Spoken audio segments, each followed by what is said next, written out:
Hi అండి, నేను మీ నీల. ఈరోజు పొట్లకాయ నువ్వుల వేపుడుతో వచ్చేసాను. ఎలా చేయాలో చూద్దాం రండి. ముందుగా ఒక కడాయి తీసుకుని దానిలో నువ్వులు వేసుకుని అవి చిట్లేదాకా బాగా వేపుకోవాలి. చల్లారిన తర్వాత మిక్సీలో పొడి చేసుకుని పక్కన పెట్టుకోవాలి.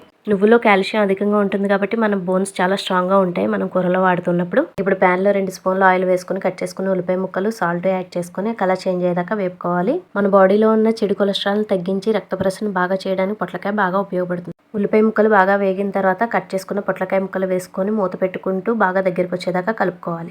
ఇలాంటి మరిన్ని వీడియోల కోసం మన ఛానల్ని సబ్స్క్రైబ్ చేసుకోండి, బెల్ ఐకాన్ నొక్కండి, లైక్ చేయండి, షేర్ చేయండి. ముక్కలు బాగా వేగిన తర్వాత అందులో అల్లం వెల్లుల్లి పేస్ట్ వేసుకొని పచ్చివాసన పోయేదాకా వేపుకోవాలి. పొట్లకాయలో ఫైబర్ క్వాంటిటీ కూడా చాలా ఎక్కువగా ఉంటుంది. మన జీర్ణక్రియకి బాగా ఉపయోగపడుతుంది.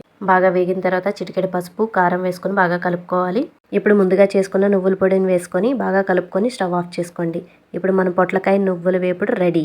రుచి, ఆరోగ్యం రెండూ కలిసి వస్తాయి. ఖచ్చితంగా ట్రై చేయండి. టాటా.